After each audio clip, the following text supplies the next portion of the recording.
ಇವತ್ತು 1 ಎಕರೆ ಕಬ್ಬಿನ ಪ್ಲಾಟ್ಗೆ ಏನೈತಲ್ರಿ rain pipe fit ಮಾಡಕ್ಕೆ ಕೊಡಕ್ಕೆ ಬಂದೀನಿ. ನೋಡತ್ತಿರಲ್ಲ ಇದು ರಿಸಲ್ಟ್ ಬಂದಿದ್ದ ಮತ್ತು ವಿಡಿಯೋ ಏನೈತಲ್ಲ ಪೂರ್ತಿ ನೋಡ್ರಿ ಯಾವ ರೀತಿ ಫಿಟ್ ಮಾಡಿ ಅನ್ನೋದೆಲ್ಲ ಹೇಳಿದ್ದೇನೆ.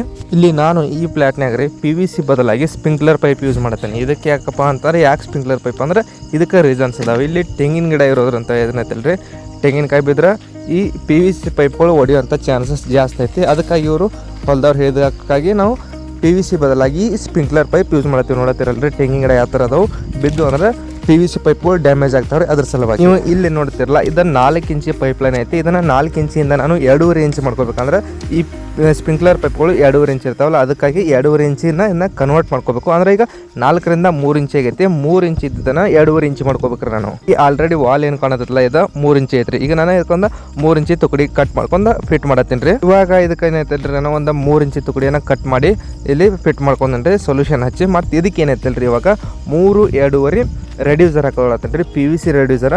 ಈ PVC ರೆಡ್ಯೂಸರ್ ಹಾಕೊಂಡ್ರೆ ಈಗ 3 ಅಂತ 2.5 ಇಂಚ್ ಆಗುತ್ತೆ. ಅಂದ್ರೆ 90 mm ಅಂತ 75 mm ಆಗುತ್ತೆ. ಇದು ಮಾಡ್ಕೊಂಡು ಆದ್ಮೇಲೆ ನಾವು ಇದಕ್ಕೆ ಮತ್ತೊಂದು 2.5 ಇಂಚ್ ಏನೈತಲ್ರಿ PVC ಪೈಪ್ನ ಕಟ್ ಮಾಡ್ಕೊಂಡು ಇದನ್ನು ನಾವು MT ಅಂದರೆ ಮೇಲ್ ಥ್ರೆಡೆಡ್ ಇರೋದಲ್ಲ ಅದಕ್ಕೆ ಫಿಟ್ ಮಾಡ್ಕೋಬೇಕು ರೀ. ಈಗ ನಾ ಆಗಲೇ ಹೇಳಿದಂಗೆ ಮುಂಚೆ ಇದನ್ನು 4 ಇಂಚ್ ಇತ್ತು. 4 ಇಂಚಿಂತ ಈ ವಾಲ 3 ಇಂಚ್ ಆಗೈತೆ ರೀ.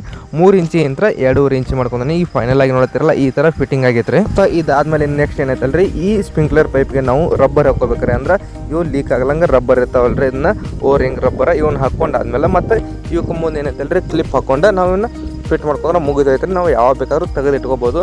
PVC ಪೈಪ್ ಕತೆ ಕಟ್ ಮಾಡಿ ತೆಗಿಬೇಕು ಅನ್ನೋದು ಏನೇ ಇರೋಂಗಿಲ್ಲ. ಮತ್ತು ಇವು ಬಿಸಿಲಿಗೂ ಅಷ್ಟೇ ರೀ, ತಾಳ್ಕಿ ಜಾಸ್ತಿ ಬರ್ತಾವೆ. PVC ಪೈಪಿಗೆ ಕಂಪೇರ್ ಮಾಡಿದ್ರೆ ಇದು 2.5 ಇಂಚ್ ಸ್ಪ್ರಿಂಕ್ಲರ್ ಪೈಪ್ ಐತ್ರಿ. ಇಷ್ಟು ಫಿಟ್ ಮಾಡ್ಕೊಂಡ್ರೆ ನಮ್ಗೆ ಯಾವಾಗ ಬೇಕಾದ್ರೆ ತೆಗೆದು ಇಟ್ಕೋಬೋದು ಮತ್ತು ಯಾವಾಗ ಬೇಕಾದಾಗ ನಾವು ಯೂಸ್ ಮಾಡ್ಕೋಬೋದು ರೀ ಇದನ್ನು. ಮತ್ತು ಈ ಸ್ಪ್ರಿಂಕ್ಲರ್ ಪೈಪ್ ಯೂಸ್ ಮಾಡೋದಂತ ಇನ್ನೊಂದು ಲಾಭ ಏನಪ್ಪ ಅಂತಂದ್ರೆ, ಇದು ಎಷ್ಟೋ ವರ್ಷ ಆದರೂ ಬಿಸಿಲಿಗೆ ಜಲ್ದಿ ಬಾದ್ ಆಗೋದಿಲ್ಲ ರೀ. ಅಂದ್ರೆ PVC ಪೈಪ್ ಜಾಸ್ತಿ ಬಿಸಿಲನ್ನ ತೊಗೊಂತಪ್ಪ ಅಂತಂದ್ರೆ ಅದು ಅದರ ಶಕ್ತಿಯನ್ನು ಕಳ್ಕೊತೈತೆ. ಆದ್ರೆ ಇದು UV ರೆಸಿಸ್ಟೆಂಟ್ ಇರ್ತೈತಲ್ರಿ ಸ್ಪ್ರಿಂಕ್ಲರ್ ಪೈಪ. ಇದಕ್ಕೆ ಮಾಸ್ಟರ್ ಬ್ಯಾಚ್ ಅಂದ್ರೆ ಕಾರ್ಬನ್ ಬ್ಲ್ಯಾಕ್ ಯೂಸ್ ಮಾಡ್ತಾರೆ. ಅದಕ್ಕಾಗಿ ಇದು ಬಿಸಿಲಿಗೆ ಏನಾಗೋದಿಲ್ಲ ರೀ. ಮತ್ತು ಇದು ಪೈಪಿಗೆ ಏನಾಗ್ತಲ್ರಿ ನಾನು ಡ್ರಿಲ್ ಮಷಿನ್ ತೊಗೊಂಡು ಹೋಲ್ ಹಾಕೊಳತ್ತಂದ್ರೆ ಇದು 20 mm ಡ್ರಿಲ್ ಮಷಿನ್. ಈ 20 mm ರೇನ್ ಪೈಪ್ ಇರೋಂತ ನಾನು 20 mm ಹೋಲ್ ಹಾಕೊಳತ್ತೇನೆ ರೀ. ಈಗ ಫಸ್ಟ್ ಏನೈತಲ್ರಿ, ಒಂದು ಲೈನ್ ಬಿಟ್ಟು ಒಂದು ಲೈನಿಗೆ ಹೋಲ್ ಹಾಕೊಂಡಾದ್ಮೇಲೆ ನಾ ಚಾವಿ ರಬ್ಬರ್ ಫಿಟ್ ಮಾಡ್ಕೋತೇನೆ ರೀ. ಅದಕ್ಕಾಗಿ ಈಗ ನೋಡ್ರಿ ಇವಾಗ ಆಲ್ಮೋಸ್ಟ್ ಎಲ್ಲ ಹೋಲ್ ಹಾಕೊಂಡು ಮುಗಿಸ್ಕೊಂಡ ಅಂದ್ರೆ ಒಂದು ಲೈನ್ ಬಿಟ್ಟು ಒಂದು ಲೈನಿಗೆ. ಅಂದ್ರೆ ಈ ರೇನ್ ಪೈಪ್ ಏನೈತಲ್ರಿ ಇವಾಗ 8 ಫೂಟಿಗೆ ಒಂದು ಕುಂದಿರ್ತೈತೆ ರೀ. ಒಂದು ಲೈನ್ ಬಿಟ್ಟು ಒಂದು ಲೈನಿಗೆ ಅಂದ್ರೆ ಕಬ್ಬಿನ ಸಾಲುಗಳು ಪ್ರತಿ 4 ಫೂಟಿಗೆ ಒಂದು ಇರ್ತಾವೆ. ಅದಕ್ಕಾಗಿ ಒಂದು ಲೈನ್ ಬಿಟ್ಟು ಒಂದು ಲೈನಿಗೆ ಹಾಕೊಂಡು ನಾ ಹೋಲ. ಆಮೇಲೆ ಇದಕ್ಕೆ ಫಸ್ಟ್ ರಬ್ಬರ್ ಅಂದ್ರೆ ವಯಸ್ಸಾರು ಹಾಕ್ಕೊಂಡು ಅದಾದಮೇಲೆ ಈ ಚಾವಿ ಏನಿರ್ತೈತಲ್ಲ ಈ ಚಾವಿ ಹೊತ್ಕೊಂಡ್ಬಿಟ್ರೆ ಮುಗಿತಾರೆ. ಅಂದ್ರೆ PVC ಪೈಪ್ ಅಷ್ಟು ಹಾರ್ಡ್ ಬರೋಂಗಿಲ್ಲ ರೀ. ನಮಗೆ ಚಾವಿ ರಬ್ಬರ್ ಹಾಕೊಳಕ್ಕೆ PVC ಪೈಪಿಗೆ ಕಂಪೇರ್ ಮಾಡಿದ್ರೆ ಇದು ಭಾಳ ಸುಲಭ ರೀ. ಅಂದ್ರೆ ಜಲ್ದಿ ಹಾಕೋಬೋದು, ಅಷ್ಟು ಕೈ ನೋವು ಬರೋಂಗಿಲ್ಲ. ಒಂದು ಇನ್ಸ್ಟ್ರೂಮೆಂಟ್ ಯೂಸ್ ಮಾಡಿ ಏನೈತಲ್ಲ ಇನ್ನೂ ಸುಲಭವಾಗಿ ನಾವು ಹಾಕೋಬೋದು ರೀ. ಇದೇನೈತಲ್ರಿ ಪ್ರತಿ ಒಂದು ಲೈನ್ ಬಿಟ್ಟು ಒಂದು ಲೈನ್ಗೆ ನಾವು ಈ ಚಾವಿ ರಬ್ಬರ್ ಹಾಕೊಂಡಾದ್ಮೇಲೆ ಏನೈತಲ್ರಿ ನಾವು ಡೈರೆಕ್ಟಾಗಿ ನೇರವಾಗಿ ಈ ರೇನ್ ಪೈಪ್ನ ಸಾಲಿಗೆ ಎಳಿಬೇಕು ರೀ. ಅಂದ್ರೆ ಈ ಪ್ರತಿ ಒಂದು ಸಾಲ ಬಿಟ್ಟು ಒಂದು ಸಾಲಿಗೆ ನಾವು ರೇನ್ ಪೈಪ್ನ ಎಳ್ಕೊಂಡ್ರೆ ನಮ್ಮ ಕೆಲಸ ಆಲ್ಮೋಸ್ಟ್ 90% ಮುಗ್ದಂಗೆ ಆಗತ್ತೆ ರೀ. ಮತ್ತು ಈ ಕಾಕ್ ರಬ್ಬರ್ ಯೂಸ್ ಮಾಡ್ಕೊಂಡಾದ್ಮೇಲೆ ನಾವು ಈ ಬಂಡಲ್ನ ಸಾಲಿಗೆ ಎಳತ್ತೀವಿ. ಇಲ್ಲಿ ಯಾವುದೇ ರೀತಿ ನಾವು ಸ್ಟ್ಯಾಂಡನ್ನು ಯೂಸ್ ಮಾಡತ್ತಿಲ್ಲ. ಹಾಗಾಗಿ ಜಸ್ಟ್ ಒಂದು ರಾಡ್ ಹಾಕೊಂಡ ಒಬ್ರು ಎಳ್ಯಾತರ ನಾ ಹಿಡ್ಕೊಂಡೇನಿ ರೀ. ಇದು ಭಾಳ ಸುಲಭ ರೀ. ಅಂದ್ರೆ ಇದು ಬದೇನು ಭಾಳ ಇಲ್ಲಲ್ಲ, ನೆಲ ಬರೀ 1 ಎಕರೆ ಇರೋದಂತ ನಾವು ಇದು ಐಡಿಯಾ ಮಾಡತ್ತೀವಿ, ಬೇರೆ ಏನು ಯೂಸ್ ಮಾಡತ್ತಿಲ್ಲ. ಇದರ ಜೊತೆ ನೋಡ್ರಿ ಈಗೇನು ನಾವು ಸಾಲ ಹೇಳತ್ತೇವಲ್ರಿ, ಇದಾದ ಕೊಳಿಕ ನಾವು ಜಸ್ಟ್ ಏನೈತಲ್ರಿ ಕಟ್ ಮಾಡ್ಕೊಂಡ ಇದನ್ನು ಈ ಕಾಕ್ ಏನೈತಲ್ಲ ಕಾಕಿಗೆ ಫಿಟ್ ಮಾಡ್ಕೊಂಡ್ಬಿಡ್ತೇವೆ. ಅಂದ್ರೆ ಮತ್ತು ಆಮೇಲೆ ಒಂದು ಕೆಲಸ ಮಾಡೋದು ತಪ್ಪತ್ತ. ಇದ್ರ ಜೊತೆನ ಈ ಕೆಲಸ ಮಾಡ್ಕೊಂಡ್ರೆ ಇನ್ನೂ ಜಲ್ದಿ ಮುಗಿಯತ್ರಿ ನಮ್ಮ ಕೆಲಸ. ಅದಕ್ಕೆ ಏನೈತಲ್ಲ ಈ ಸಾಲಿ ಹೇಳುವಾಗನ ಇದಕ್ಕೆ ನಾವು ಕಾಕ್ ಏನೈತಲ್ರಿ ಈ 20 mm ಕಾಕಿಗೆ ಇದನ್ನು ಫಿಟ್ ಮಾಡ್ಕೊಂಡ್ಬಿಡ್ತೇವೆ ರೀ. ಇದರಿಂದ ಏನೈತಲ್ರಿ ಲಾಸ್ಟ್ ನಾವು ಎಂಡ್ ಕ್ಯಾಪ್ ಹಾಕೊಂಡ್ಬಿಟ್ರೆ ನಮ್ಮ ಕೆಲಸ ಮುಗಿದು ಹೋಗತ್ತೆ. ಅದಕ್ಕಾಗಿ ಮತ್ತು ಫೈನಲ್ ಆಗಿ ನೋಡ್ರಿ ನಮ್ದು ಎಲ್ಲ ರೇನ್ ಪೈಪ್ ಹೇಳಿ ಕೆಲಸ ಮುಗ್ದೈತಿ. ಅದಕ್ಕಾಗಿ ಈಗ ಏನೈತಲ್ರಿ ನಾವು ಈ ಎಂಡ್ ಕ್ಯಾಪ್ನ ಹಾಕ್ಕೊಳತ್ತೇವೆ, 20 mm ಎಂಡ್ ಕ್ಯಾಪ್ನ ಹಾಕೊಳಕತ್ತೇವೆ. ಇದು ಹಾಕೊಂಡ್ರೆ ನಮ್ಮ ಕೆಲಸ ಮುಗಿದೋಯ್ತು ರೀ. ಇದಾದ್ಮೇಲೆ ಏನೈತಲ್ರಿ ಡೈರೆಕ್ಟ್ ನೀರು ಶುರು ಮಾಡ್ರೆ ಒಂದು ಸಾಲ ಬಿಟ್ಟು ಒಂದು ಸಾಲಿಗೆ ರೇನ್ ಪೈಪ್ ಸ್ಟಾರ್ಟ್ ಆಗತ್ತೆ ರೀ. ಈಗ ನೋಡ್ರಿ ಆಲ್ಮೋಸ್ಟ್ ಎಲ್ಲ ನಾವು ಎಂಡ್ ಕ್ಯಾಪ್ ಹಾಕೊಳ್ಳೋದು ಮುಗಿಸಿದೇವೆ ರೀ. ಮತ್ತು ಇವಾಗ ನೋಡ್ರಿ ಟೈಮ್ ಬಂದೈತೆ ನೀರನ್ನ ಸ್ಟಾರ್ಟ್ ಮಾಡೋದು. ಬೋರ್ ಸ್ಟಾರ್ಟ್ ಮಾಡಿದಾರ, ಇವಾಗ ನೀರನ್ನ ಸ್ಟಾರ್ಟ್ ಮಾಡಿದ್ದೀವಿ. ನಿಮ್ಗೆ ರಿಸಲ್ಟ್ ತೋರಿಸ್ತಾನೆ ರೀ. ಈಗ ಫೈನಲ್ ಆಗಿ ರಿಸಲ್ಟ್ ಮತ್ತೇನಿಲ್ಲ, ಜಾಸ್ತಿ ಇಲ್ಲಿ ಕೆಲಸ ಮಾಡಿಲ್ಲ ನಾನು.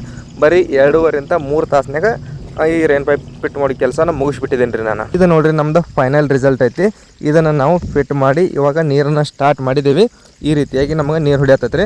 ಅಂದ್ರೆ ಇನ್ನೂ ಜಾಸ್ತಿ ಪ್ರೆಷರ್ ಕೊಟ್ಟಿಲ್ಲ. ಈಗ ಒಂದು ಸಣ್ಣ ಮೋಟ್ರ್ ಮಾತ್ರ ಶುರು ಮಾಡಿದಾರೆ. ಈಗ ನಾನು 2 ಮೋಟ್ರ್ ಸ್ಟಾರ್ಟ್ ಮಾಡಿ ಕೇಳಿದೇನೆ ರೀ. ನಮ್ದು ಇನ್ನೂ ಒಂದು ಏನೈತಲ್ರಿ ಮೇಜರ್ ನಮ್ಗೆ ನೀರು ಹೊಡಿತೈತೆ ಇಲ್ಲ ಅನ್ನೋದು ಇಲ್ಲಿ ಡೌಟ್ ಐತೆ ನೋಡ್ರಿಪ್ಪ. ಅಂದ್ರೆ ಇಲ್ಲಿ ಒಡ್ಡ ಜಾಸ್ತಿ ದೊಡ್ಡದೈತೆ ರೀ. ಈ ಒಡ್ಡ ಇಳಿದ ನೀರು ಹೋಗ್ಬೇಕು ರೀ. ಟೋಟಲ್ ಆಗಿ ನಾನು 183 ಫೂಟ್ ಉದ್ದಕ್ಕೆ ಹಾಕೊಂಡೇನ್ರಿ ಲೆಂತ್. ಈ ಹೊಲ ಏನೈತಲ್ರಿ ಉದ್ದ 183 ಫೂಟ್ ಇರುತ್ತೆ.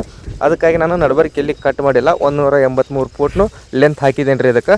ಮತ್ತು ಈಗ ಲಾಸ್ಟಿಗೆ ನೋಡಿರಿ ಪೂರ ಲಾಸ್ಟ್ ಯಾವ ರೀತಿ ಹೊಡಿಯತ್ತದನೋ ತೋರಿಸ್ತೀನಿ ನಿಮಗೆ. ಇದು ಪೂರ ಲಾಸ್ಟ್ ರೀ ನೋಡಿರಿ, ರಿಸಲ್ಟ್ ಈ ಥರ ಇದೆ ರೀ.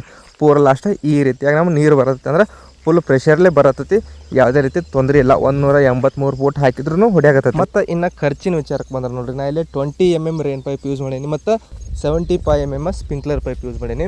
ಇವು 2 ಬಂಡಲ್ ಹೋಗಿದಾವೆ ರೀ ಎಕರೆಕ್ಕೆ, 2 ಬಂಡಲ್ಲು ಮತ್ತು 11 ಸ್ಪ್ರಿಂಕ್ಲರ್ ಪೈಪ್ ಯೂಸ್ ಮಾಡೀನಿ. ಇವೆಲ್ಲನೂ ಕೂಡಿಸಿ ಟೋಟಲಾಗಿ 11,000 ಮಟ್ಟ ಖರ್ಚಾಗೈತೆ ರೀ. ಇವ್ರು ಹೇಳಿದಂಗೆ 11,000 ರೂಪಾಯಿ ಆಗೈತೆ ರೀ ಟೋಟಲ್ ಖರ್ಚು. ಎಲ್ಲರೂ ಖರ್ಚು ಬೇಕೈತೆ ರೀ, ಅದಕ್ಕೆ ಹೇಳ್ತೀನಿ ನೋಡಿರಿ. ಈ ಥರ ರಿಸಲ್ಟ್ ಬಂದೈತೆ ನಮಗೆ. ಮತ್ತು ಏನಾರ ಡೌಟ್ ಇದ್ರೆ ನೀವು ಕಮೆಂಟ್ ಸೆಕ್ಷನ್ದಾಗ ಕೇಳ್ಬೋದು. ಮತ್ತು ನೆಕ್ಸ್ಟ್ ವೀಡಿಯೋದಾಗ ಸಿಗ್ತೀನಿ ರೀ. ಎಲ್ಲರಿಗೂ ನಮಸ್ಕಾರ.